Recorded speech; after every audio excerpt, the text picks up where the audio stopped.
In the previous saga we got to know the world of the Coinless and the powerful villain Lord Draken. At the end of this saga, Lord Draken traveled to the main universe by accident and was trapped by soldiers. This is the beginning of the Promethea saga, starting in Mighty Morphin Power Rangers comic book number 17. Bulk and Skull are doing a filming of their show to report all about the Power Rangers and are explaining that even though many think that no one has seen the Rangers after the event with the Dragonzord, they have actually appeared. They report that, despite this incident, the Rangers have a lot of fans and support. Among these people is Grace Sterling. She is a futuristic entrepreneur who has a company called Promethea, which is dedicated to creating technology, but for now they have been helping to rebuild the city after all the Zords battles with Rita's monsters. In a TV interview, Grace explains that now that Rita is not attacking the city, it has given Promethea time to focus on all the new developments they have been creating. The Power Rangers saved the world and now Grace wants to make it a better place. We then see that Kimberly and Trini are on another planet. Apparently, they are trying to escape and are carrying something in their hand. This escape is very dangerous as they are being shot at by laser beams, and it is possible that whatever they are carrying in that bag is something very important. Then we see the monsters that are shooting at them, and the leader of these creatures is called Zosma. They are all attacking with everything they have, while the Rangers ask Jason to help them find a way out since he is in the command center and is the one controlling the mission from there. Jason tells them that they must go to the edge of the city for the teleportation to work and asks Alpha 5, who is controlling the Pink Ranger's Zord, to look for them in that part of the city to get them out of there. On Earth are the other Rangers trying to stop a tornado using the Zords, but at the same time they are trying to get all the people out of that place. Jason is also helping them with that mission, so he is trying to run 2 missions at the same time on 2 different planets. Meanwhile, on planet Tarmac 4, Kimberly and Trini tell Jason that that place is like a maze, so they need a way out and Jason gives them instructions on how to get out of there. On Earth, Tommy, Billy, and Zach are still trying to save people from the tornado, but apparently, it's a very complicated mission. Jason asks Billy to tell them the way they can stop the tornado, and he tells the Rangers that they should freeze the air directly in the tornado's path. Zach prepares his Zord since he can freeze the air with it, but it must be anchored firmly to the ground, so the tornado won't blow it away. Jason tries to warn Kimberly and Trini of an explosion, but he is too late, and the Rangers almost lose their lives. Zach begins to feel the strong winds from the tornado and doesn't know how long he can withstand the winds. Jason asks Zach to hold on and at the same time tells Alpha that Kimberly and Trini need an emergency evacuation now. The creatures from planet Tarmac are about to engage the Rangers and Zach keeps trying to freeze the air from the tornado, but the winds are too strong. Jason keeps asking Zach to resist and then gives the order to Alpha to help the Rangers. The Rangers begin to fight the creatures on the planet and at that moment Alpha arrives to help them. Zach was also able to stop the tornado by freezing all the air, and then Kimberly and Trini grabbed onto the pterodactyl to escape. These have been 2 very complicated missions, but the Rangers let Jason know that they are all okay and, in the meantime, he is relieved at the command center. Jason has had to fulfill Zordon's role while he is gone, so this is very stressful for everyone. Now, all the Rangers gather in the command center to talk about the missions and Trini begins to explain what they were doing on that planet. She and Kimberly were in search of Zordon's staff, which the creatures from that other planet had stolen and now the Rangers got it back. Zosma was obviously not happy that something was stolen from him, but the Rangers know that it did not belong to him. Using this staff, Now Saba along with Alpha can bring Zordon back, as the sword has maintained a link to Zordon through the Morphin grid.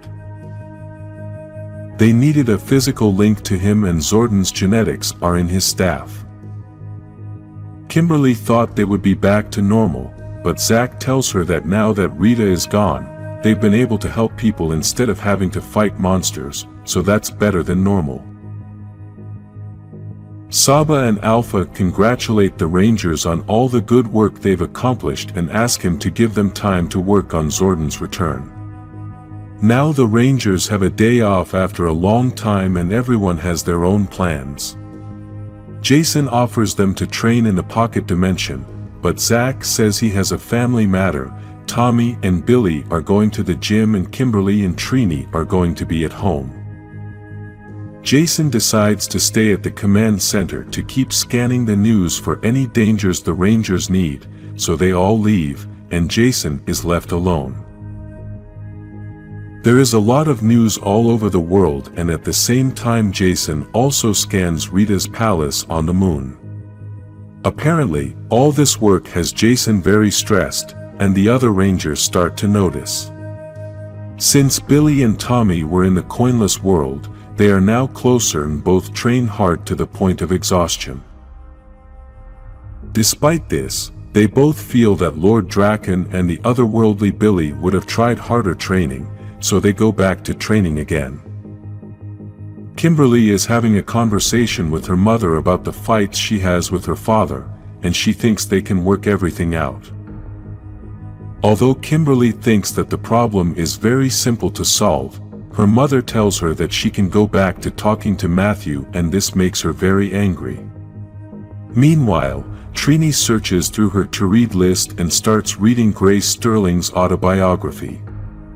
At the same time, she is watching TV, but despite all this she is very bored and receives a call from Kimberly to ask her out. The two sit down in the pterodactyl to talk and realize that they are having a very relaxing time. They try to understand the life they lead, as it is difficult to return to normal after having had missions traveling to other planets and other dimensions. They also talk about what is happening to Jason, as Kimberly thinks he is very serious, but Trini feels he has always been that way. Zack returns to the command center and finds Jason asleep, so he advises him to go get some rest. At that moment, they receive an alert about an earthquake in Dubai, and people are afraid that a very famous big building there may collapse. Jason calls the Rangers to get ready to go and help in this earthquake, and then we can see that they use the Megazord and the Dragonzord to hold the building. It is because of these types of situations that Jason has not been able to detach himself from the command center, as he feels that these things can happen at any time. The Rangers celebrate victory for preventing the destruction of the building, but receive a message from Grace Sterling telling them that their downtime is about to end, as she wants to have a very serious conversation with them.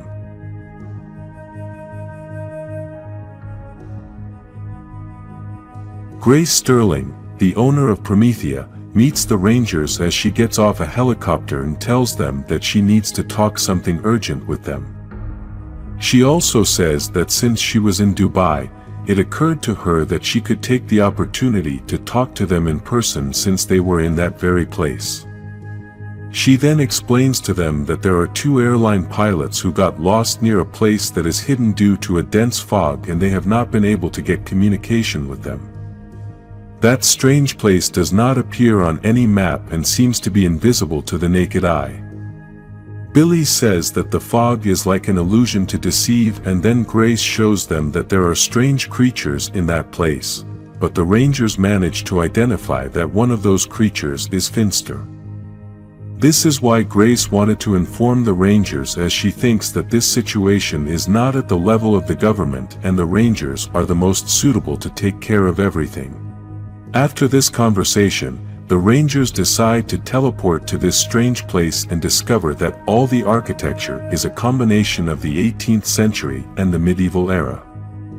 Another very peculiar detail is that even though all the architecture is very old, everything looks as if it is new, and this increases the curiosity of the Rangers. Another thing that the Rangers discover is that the place seems to be empty and that it is almost impossible that any other person could reach that place, but they are also sure where Finster must be. Suddenly, two men appear and ask the Rangers if they are also coming to see the Master.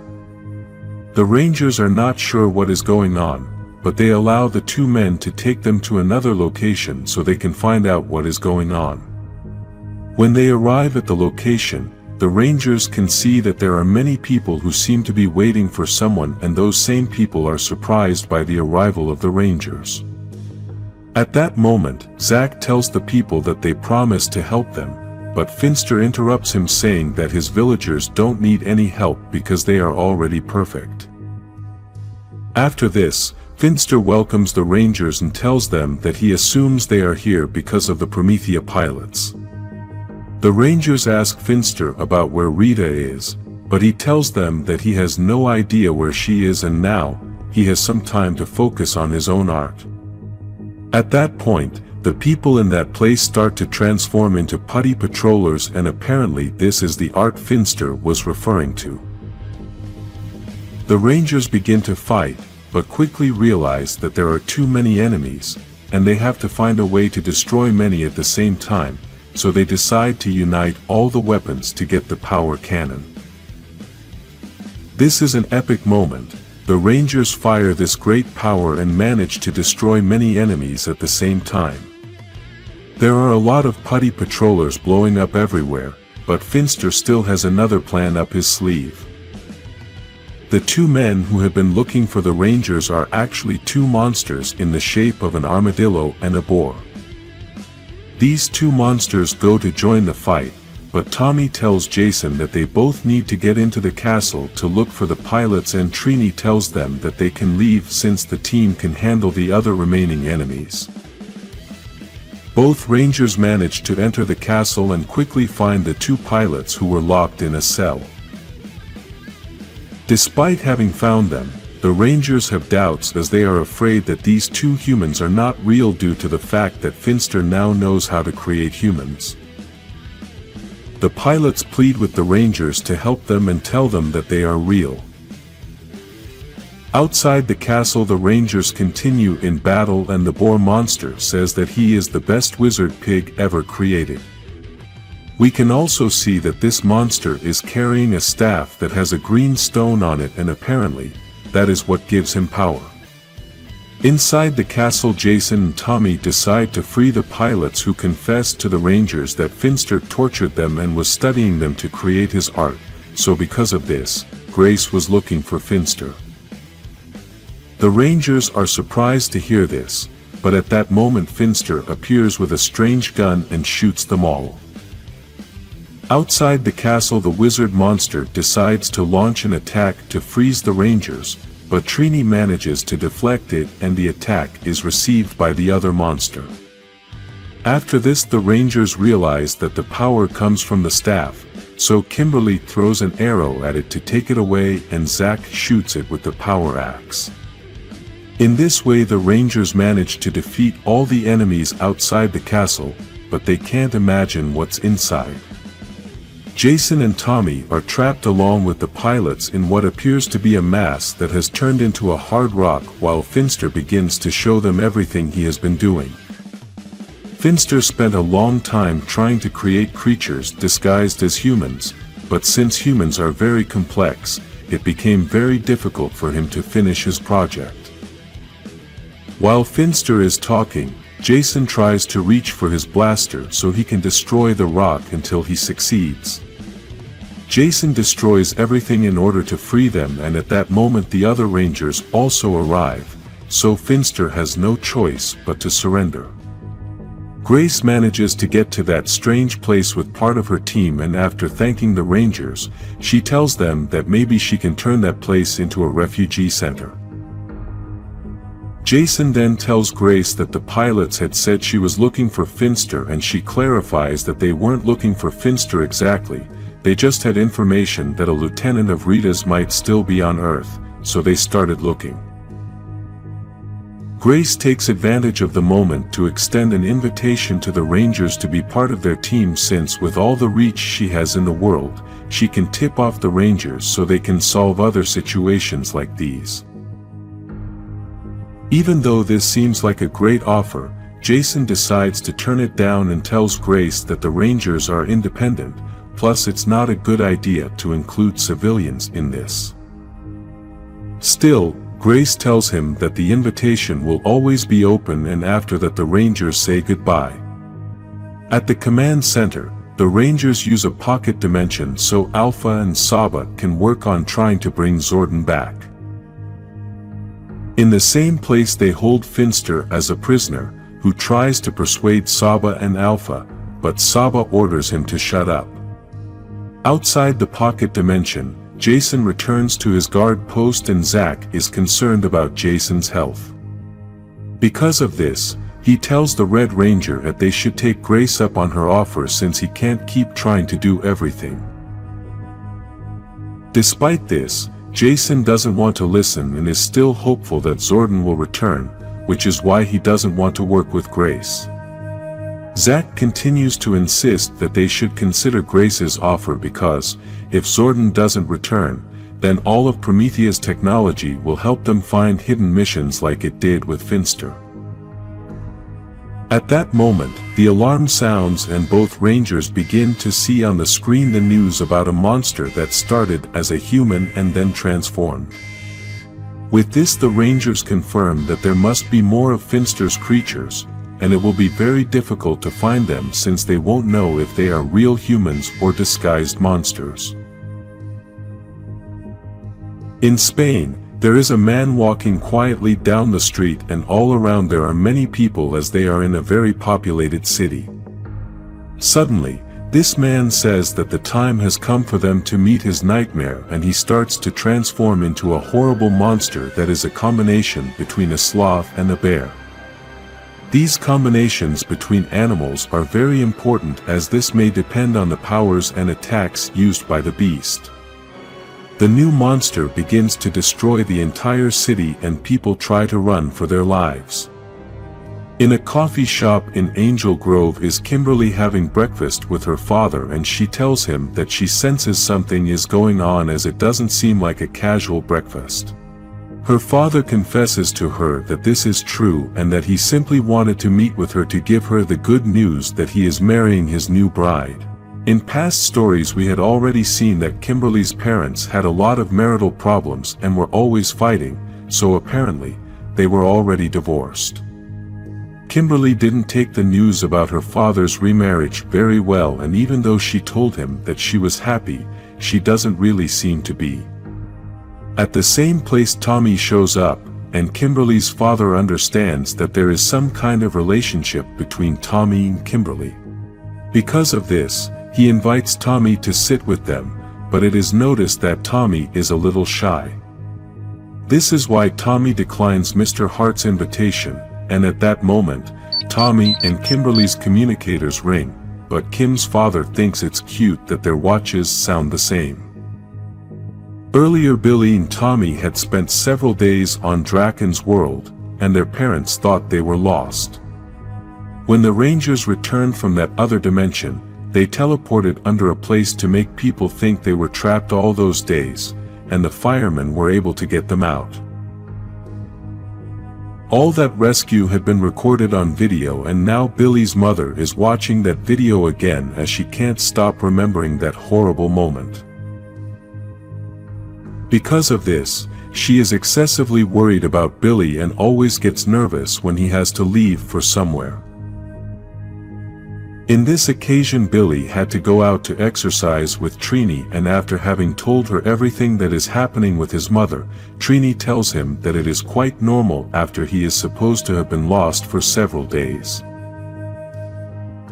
Billy hopes that his parents can relax as he is feeling a bit pressured, but at that moment their communicators ring. Kimberly, Tommy, Billy, and Trini teleport to Spain, where the new monster was and where Jason and Zack were already there. Jason warns the Rangers that this monster started out as a human and then transformed, but there is another monster somewhere else. Billy asks about the whereabouts of the other monster and Alpha tells him it's in Toronto, so Jason asks Tommy, Kimberly, and Trini to take care of it. They quickly teleport to Toronto, but this new monster greets them with an electric shock. This new monster has parts of a raven and parts of an electrical system, but the worst part is that Finster had already warned him that someday the Rangers would arrive. In Spain, the other Rangers begin the battle with the other monster, but they quickly begin to see what the powers of this beast are. The first attack is when the monster launches a car at them, but the Rangers are almost unable to dodge it because for some reason the monster takes away their speed. The monster had been launching an attack that made the Rangers super slow, so if they can't move, then they can't dodge the blows. The beast takes advantage of this opportunity and after hitting the Rangers hard, it starts throwing things at the civilians that were around that place. In Toronto, the other Rangers continue to fight against the Crow, but they quickly realize that this monster is very powerful as no attack works. In Spain, the Rangers keep trying to attack the Sloth, but they are so slow in their movements that the monster can move their bodies as it wants. Because of this, Jason tries to attack with his sword, but the monster moves Jason's body close to Zack so that the sword is stuck in the Black Ranger's neck. Fortunately, Billy blasts Zack with the blaster so he can move them and then apologizes to both of them for doing that. Apparently, Zack's blaster shot worked for him as he now has a great idea and asks the other Rangers who are in Toronto to tell him when the Raven starts charging up with energy. Kimberly informs him that right now it is starting to charge so impressively that it looks like it will try to destroy the entire city. Since the Rangers in Spain can't move fast, Zack's idea was to teleport behind the monster to hold it down and then teleport back to Toronto along with the monster. This way all the electric attack of the Crow was received by the Sloth and due to this great attack, the monster explodes. Now there is only one left, and all the Rangers gather with their weapons to attack it. Because the Crow launched a very powerful attack, it now needs to recharge again, and the Rangers take this opportunity to attack it all together. In this manner they destroy the Raven and now both cities are safe thanks to the Power Rangers. At the command center, the Rangers start interrogating Finster and ask him about how many monsters there are. Finster only goes on to say that even he doesn't know how many there are as he spent a long time creating many of these fake humans and now, they are everywhere. Trini asks him if he has any way of tracking them to know when they will transform, but Finster says he doesn't know anything since it's a decided lack of control and that's why this is art, because it's chaotically random. Obviously, the Rangers don't agree that this is art, but Finster says that everyone has their own point of view since art is subjective. In addition to this, he also tells them that they are going to have many opportunities to see for themselves as today was only the beginning. After this interrogation, all the Rangers are reunited and Kimberly asks Saba how long until Zordon returns, but unfortunately, Saba replies that it will still take several days. Jason asks Billy if there will be any way to track these monsters, but he replies that they can only track them after they turn into beasts. Zack is still very persistent and tells Jason that they both know who is the right person who could help in this situation, but Jason is adamant that he doesn't want to involve civilians in this. Just then the alarm sounds due to someone being near the command center and the Rangers can't believe what they are seeing. The person standing at the entrance is Grace Sterling, the owner of Promethea, and she tells the Rangers that there is no time, so they must open up fast. The Rangers teleport out of the command center with their helmets on, so she doesn't recognize them, but Grace says something more impressive and that is that she says she needs to talk to Zordon. The Rangers don't understand what's going on, They don't know how she knows Zordon, and how she knows about this place. On top of this, she greets Alpha as if they have been friends for a long time and tells the Rangers that she knows everything for a simple reason. Jason asks her for that simple reason and Grace replies that she was the Red Ranger.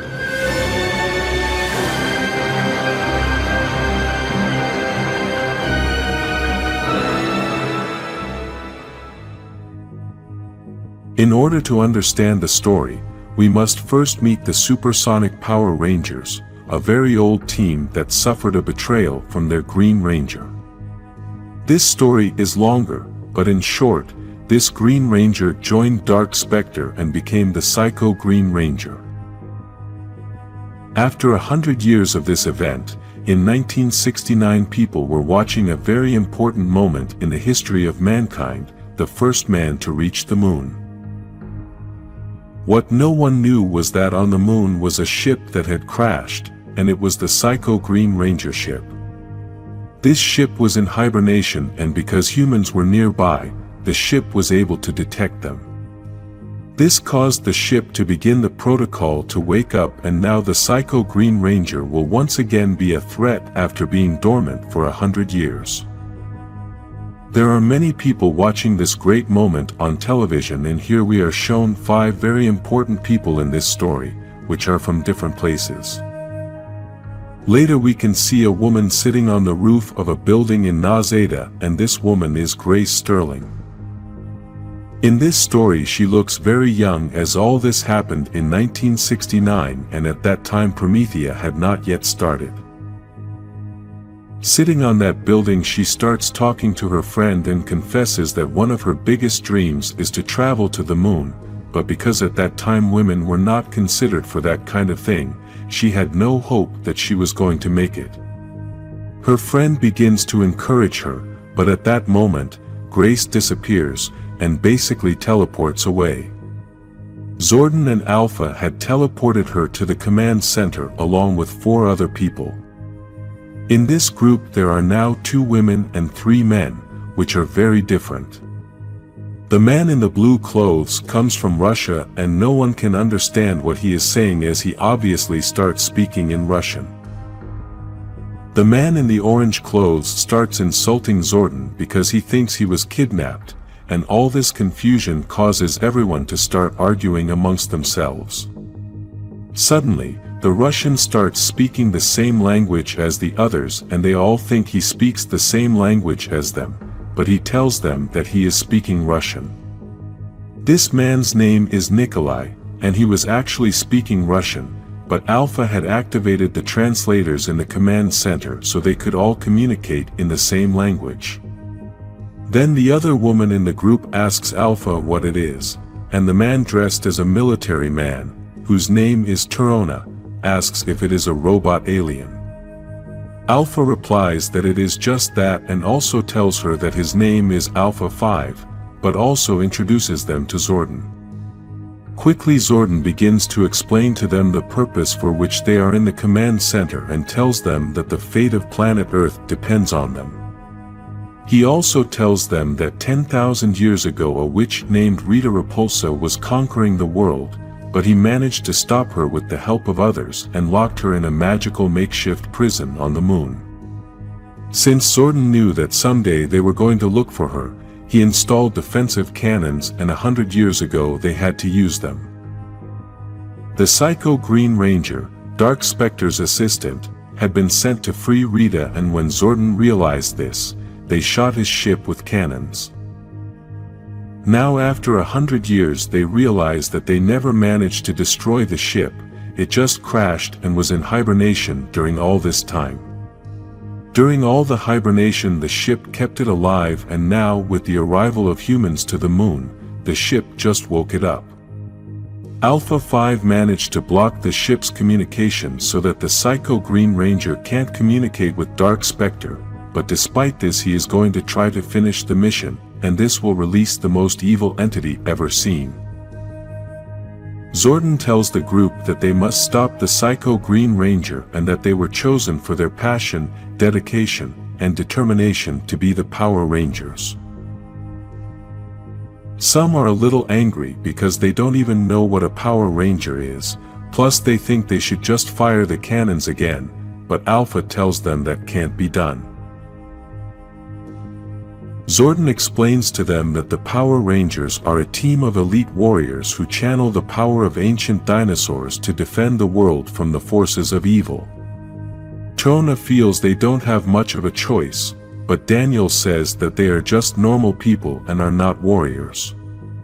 This starts a small argument, but Zordon manages to catch Grace's full attention as they must go to the moon, and that is her dream.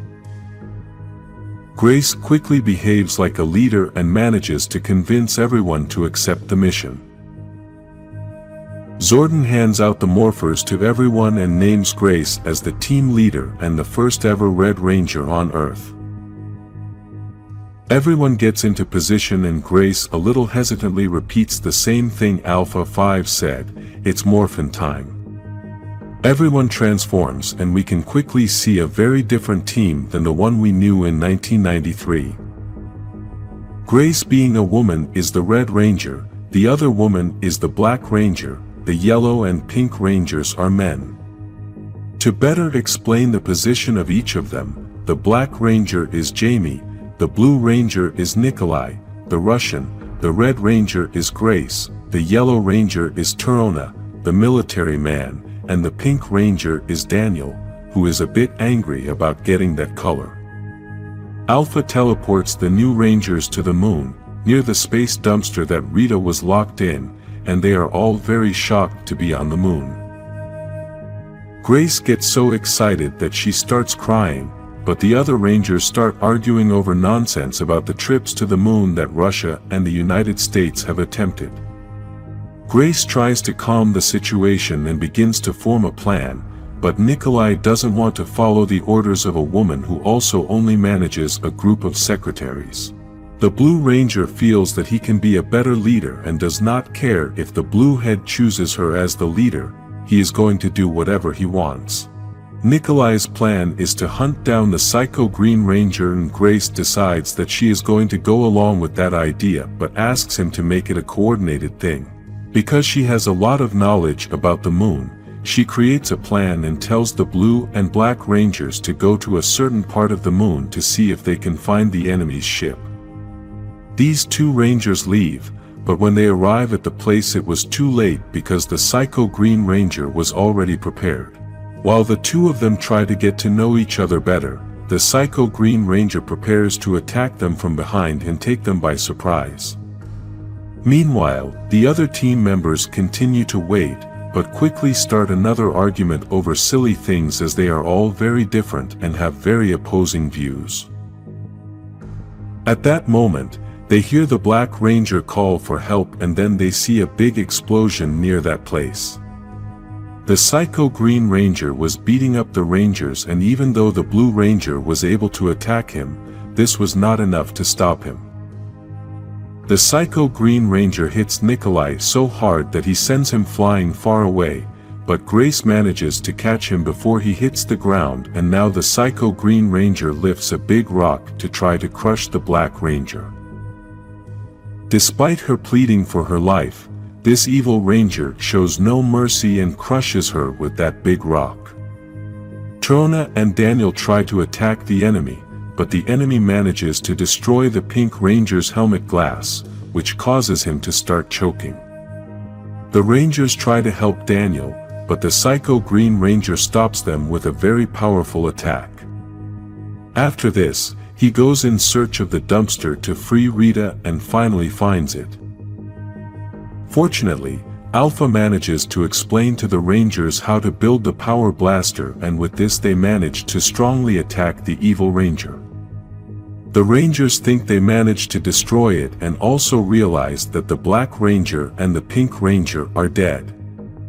For the Blue Ranger this is something normal since he belongs to the Soviet Union, but Grace is very affected by these deaths. At that moment, a green energy begins to appear, and the Psycho Green Ranger is transformed into a giant monster.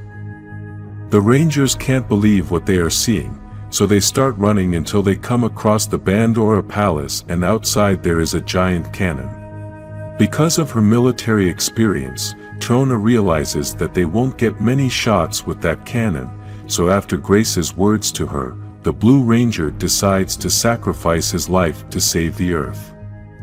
Nikolai grabs the gun and jumps towards the monster so that it swallows him. Being inside the stomach, he causes a huge explosion that destroys the monster and also ends his own life. In the command center, Trona and Grace begin to blame Zordon for not having prepared them for the mission. Zordon accepts the blame and apologizes for putting them in that position, and also says that the Rangers who died will be remembered forever. Grace is very angry as she feels that Zordon is not so sorry for what happened and tells her that they are going to fix the world with those powers. Then, Zordon disappoints them when he tells them that they are not going to keep the powers since the world is not in danger, but Grace and Trona try to explain that they could end the war. Despite this, Zordon tells them that they should be proud that they succeeded in the mission, but it is not their duty to interfere in the affairs of humanity. They both leave the command center very angry, and we can realize that Grace managed to keep the Psycho Green Ranger's sword. Now, Grace is inside the command center with all the Rangers, and something very curious is that after all the story she told them about the first team in 1969, now the Rangers no longer hide their identity from her. They are all without their helmets, and we can tell that they are very surprised with what they just learned about the terrible mission on the moon. Now all the Rangers start to ask Alpha for explanations since Zordon had a lot of time to tell them about this whole event and he never did, but Alpha answers them that it was not his duty to tell them this, it was Zordon's. He also tells them that what happened in 1969 has been one of the biggest losses they have ever had, and when Alpha starts talking about Zordon's return, Grace learns that he is gone. Grace also explains that she is not trying to cause trouble by telling them everything that happened on the moon mission, as she understands that Zordon did what he thought was best for everyone, and that is that he doesn't like to get involved in the affairs of humans. Then Trini understands that Grace created Promethea in order to help humanity by remembering those lives that were lost on the moon mission, and Grace confirms to her that she is right. Despite all this excellent life story, Tommy asks Grace what she has come for, and she tells them that the situation with Finster is getting worse, so they must all work together. Because of this, Grace asks the Rangers to accompany her to Promethea, and we finally get to see this famous place full of technology. The first thing we can notice is that Promethea is separate from everything else and is basically a small city, so it's not just a building. Grace starts showing the Rangers all the things they have in this tech city, and Billy confesses to her that he was about to have an internship in this place, but unfortunately, other things came up. Even though they are all amazed with everything they are seeing, Jason wants Grace to talk about the most important thing, but she tells him that the place is also part of the important stuff she wants to show them. After this, she takes them to another important place in Promethea, and there they meet Andrea, chief scientist of the Alien Technology Division. In this place they are all standing in front of a dark place, and behind that glass there is something very important. Grace turns on the light of that dark room, which is really a technology prison, and inside this place there is a man named Tony. Grace explains to them that Tony is a normal man who leads a simple life, and while she says all this, the man begins to scream, asking to be taken out of that place because he does not understand what is happening. Jason gets a little upset and tells Grace that he can't hold a man against his will, but Grace and Andrea prepare themselves for something important that is about to happen. This supposedly normal man transforms into a monster with 9 cat heads, and the Rangers quickly realize that he is one of Finster's monsters. Grace explains to them that in Promethea they have managed to find a way to track the monsters with an energy signal that begins to emit before they are about to transform. At that moment, Grace asks Andrea to activate the electric current, and this gives a great shock to the monster until he loses his life. The Rangers realize an important detail, and that is that this man did not know he was a monster, but the men who were with Finster did know that they were monsters. Grace surmises that Finster found a way to implant human memories in them so that this would help them to blend in with other humans before they became monsters. Even though the monster had effectively died after the electricity, it still wakes up and starts attacking everyone in the place. This monster is looking for a way to escape from that prison, and no one understands how he managed to survive after being electrocuted. The monster manages to escape from that place, but in the last image we can see something very strange, and that is that one of its heads is still lifeless. On the outside of the building there is a big explosion, and the monster is now trying to destroy everything, but the Power Rangers are ready to stop it. All of the monsters' heads have different personalities, some want love and others just want destruction. Zack manages to cut off one of those heads, but the monster is still alive and starts to launch a powerful attack. Suddenly, a door begins to open on the floor, and meanwhile, the Rangers realize that the monster is still alive since it has 9 lives, so for now they must kill it 7 more times. At that moment, Kimberly manages to launch her arrows to take another life, so now they must kill it 6 more times.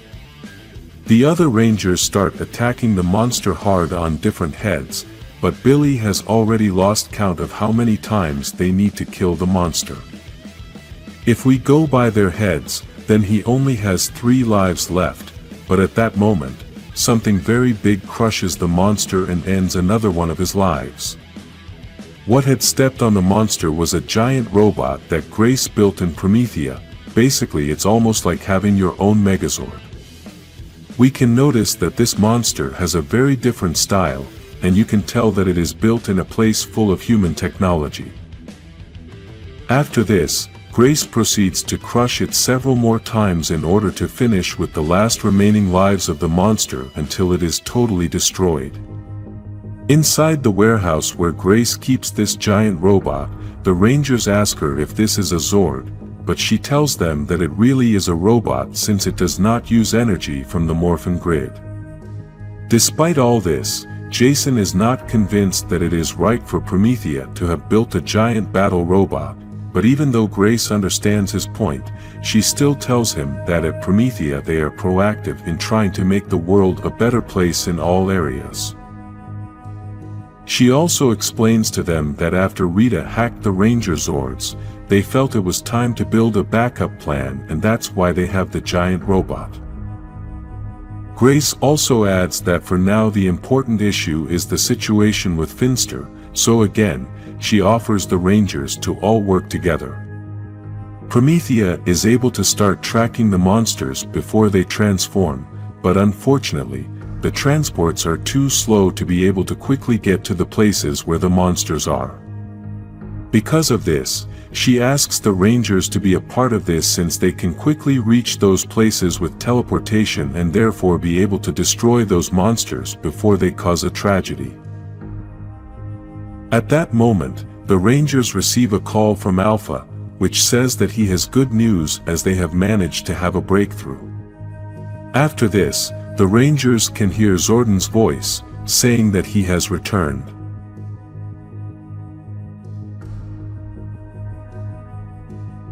In a place far away in space we can see a very strange bar, which seems to have been created for villains and monsters. In this place there is a being that we have never seen before, and he is drinking something special as he tells the bartender that he traveled from far away just to have that drink. Although this being tells the bartender that he has only traveled here because he is the one who best prepares this drink, the bartender tells him that it is difficult to trust him because he is the magician of deception. With this they let us know that the name of this mysterious being is the Wizard of Deception, and at that moment he hears another voice. This voice is that of Rita Repulsa, who is accompanied by her lackeys and tells the magician that it is a challenge to find him. Then she asks him if he knows who she is, but the magician replies that the important thing is that she knows who he is. Rita sought out this magician to ask him to create a magical object, and apparently it is something so strange and difficult to create that she cannot create it herself. Rita already knew what this powerful wizard wanted, and so she brought it to him, but the Wizard of Deception could tell that this was going to be very complex magic. Rita's lackeys tell her that they have searched everywhere to find someone to do this magic, but everyone told her that they had to look for the Wizard of Deception. This magician tells Rita that what she has is not going to be enough to pay for this job, and then confesses to her that he really knows her. This is why the magician asks her that the only thing Rita can give him to pay for this job is to tell him the truth, the real reason why she needs this magic item. Rita begins to tell the magician the truth and confesses that she has failed. Rita has made a terrible mistake and is afraid of what will happen if she does not get back what she has lost. Because the magician felt that she told the truth, he is now willing to create the magic object for her, so he tells Rita to go and wait for him. At the Ranger Command Center, everyone is very happy that Zordon has returned, and they begin to tell him many things that have happened in his absence. Zordon is happy to be back and explains to the Rangers that it was disorienting to be without any emotional or physical connection, so any hope of returning was just that, a hope. Even though they are all happy, they try to explain to Zordon everything that has happened, but he tells them that while he was wandering in time, he was able to see some things, plus Saban kept him informed. Because of this, Zordon tells the Rangers that he understands that they must have a lot of questions because of what happened in 1969, and says that event is something that still haunts him. Zack tells him that it doesn't explain the reasons why he didn't tell the Rangers anything, and if he doesn't trust them, then they won't be able to trust him. Zordon apologizes to the Rangers and says that he understands their opinion, as having tried to protect them from things in the past, he has been badly mistaken. Then Zordon also told them that he has some doubts about the deal they are going to have with Grace, as he understands that Promethea has too much advanced technology, and that is something strange. Billy asks Zordon if he thinks that Promethea is using the Morphin grid as a power source, and Zordon tells him that maybe they are. He then also explains that Grace wants to make the world a better place, and the problem with that is that as much as they want to shape the course of human history, the Rangers are not designed to do that, but to defend and protect. Jason disagrees with this, since Zordon has chosen humans to be Power Rangers, and humans are always looking to change the world, so he can't think that they won't use their powers to try to change everything. Zordon replies to her that the problem with what Grace is looking to do is that it can become a problem, as she is willing to take drastic measures.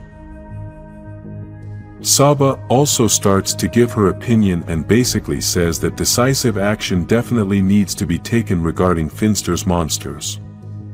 Saban has an idea to be able to resolve this situation, but they still have to prepare for the worst.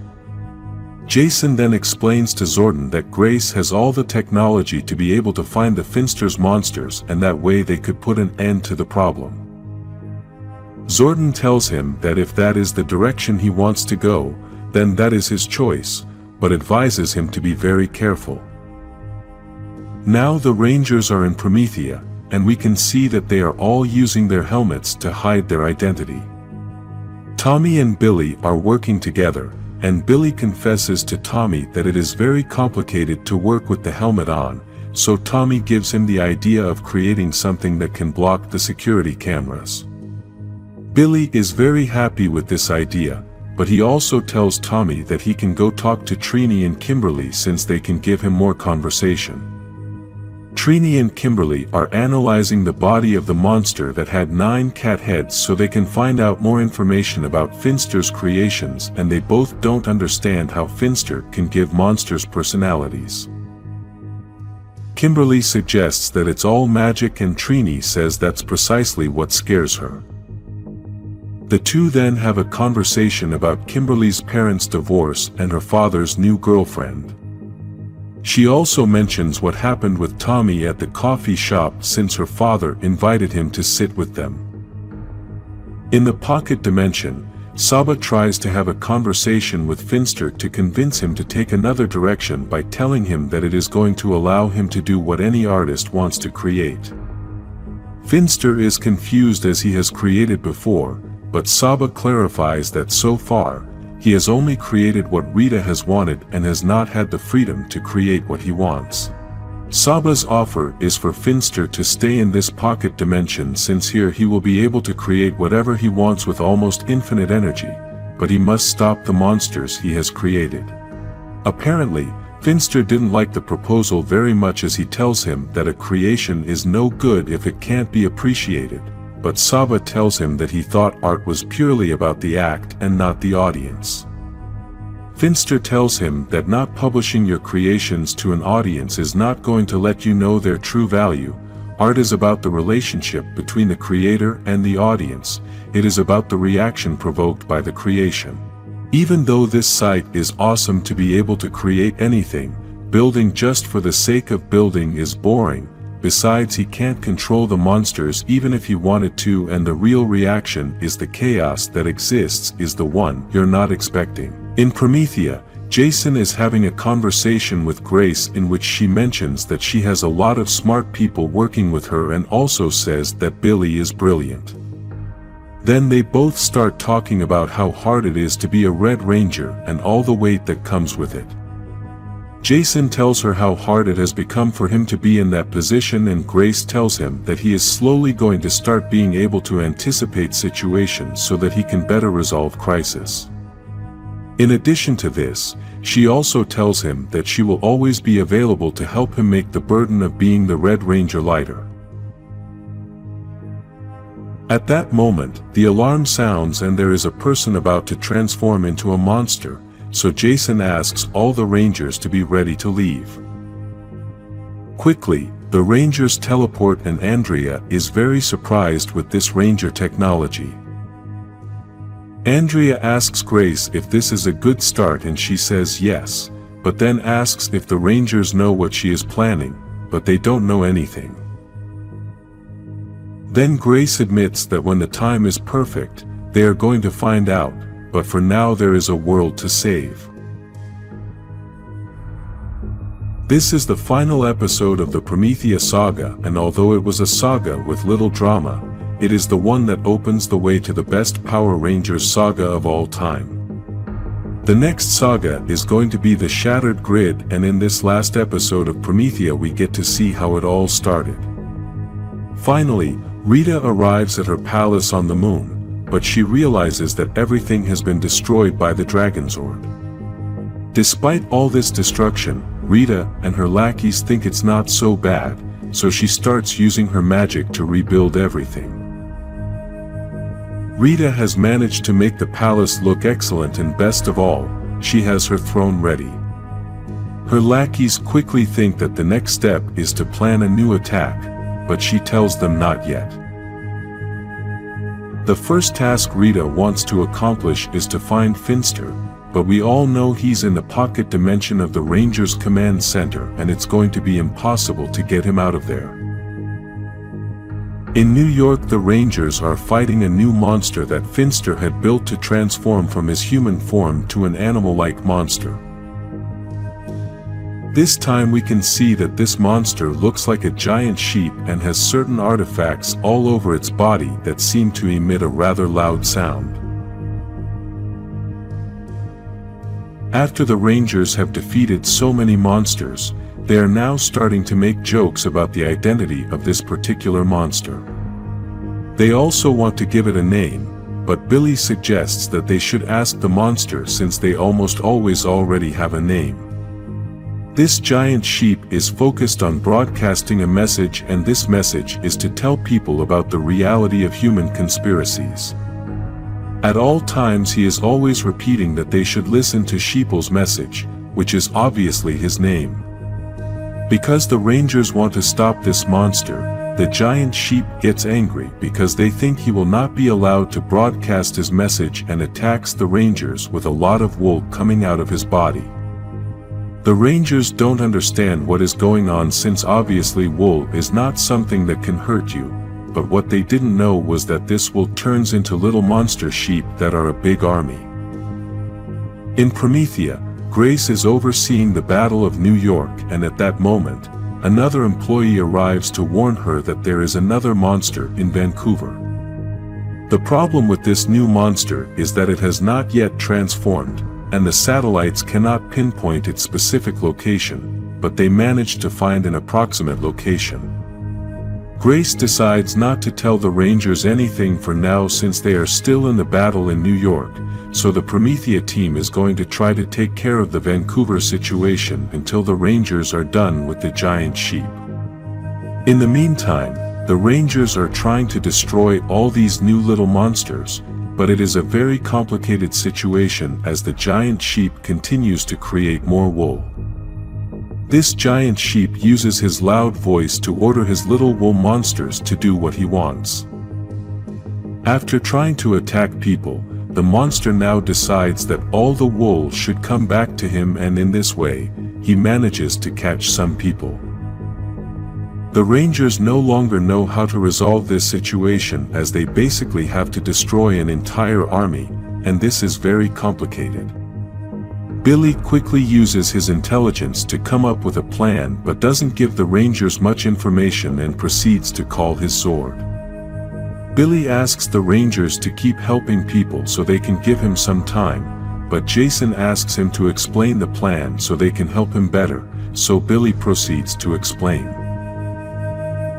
The Blue Ranger had realized that this giant sheep uses his voice to give orders to his army, so Billy configured the Zord's audio so that when he spoke into the microphone, his voice would sound the same as the monster's voice. In this way, Billy gets the army to follow his orders, and the first thing he asks them to do is to free the people.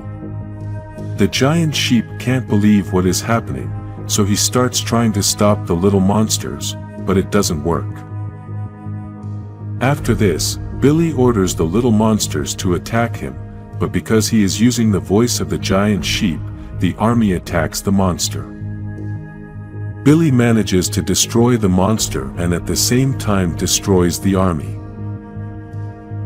The Rangers begin to celebrate, but quickly hear the voice of Zordon, who warns them that there is a situation developing in Vancouver and they must go now. When the Rangers arrive in Vancouver, they find that there are many police and Promethea people who have paralyzed the entire area. The people in this place are not allowed to leave on orders by the local police and basically also on orders from Grace. She had quarantined all these people with the help of the local government to scan each person and try to find the monster. Obviously, the Rangers are against all of this since Grace is holding these people against their will, but Grace defends herself by saying that this is what is necessary. After that, Jason asks Billy if he can upgrade Promethea's scanner technology to amplify the signal, but the Blue Ranger says that in order to accomplish this he must go to Promethea's. Grace gives Billy permission to enter Promethea and Trini decides to accompany him. Jason tries to make it clear to Grace that this cannot happen again, but she tells him that they must discuss all that later. In the meantime, they must take the scanners in order to end this situation quickly. In the pocket dimension of the command center, Finster begins to hear a voice and realizes it is Rita's voice. She was communicating with Finster through her magic and tells him that he has decided to waste his time playing games, but then asks him to come over right away. Even though we thought Finster had no way out of that place, he had a trick in store and used his glasses to create a portal to escape. At Promethea, Billy managed to build a better scanner and asks Trini to take him to Vancouver, but he is going to stay to build an additional scanner. After Trini leaves, Andrea starts talking to Billy, but she doesn't know his identity. She tries to find out who the Blue Ranger is and thinks that they possibly already knew each other.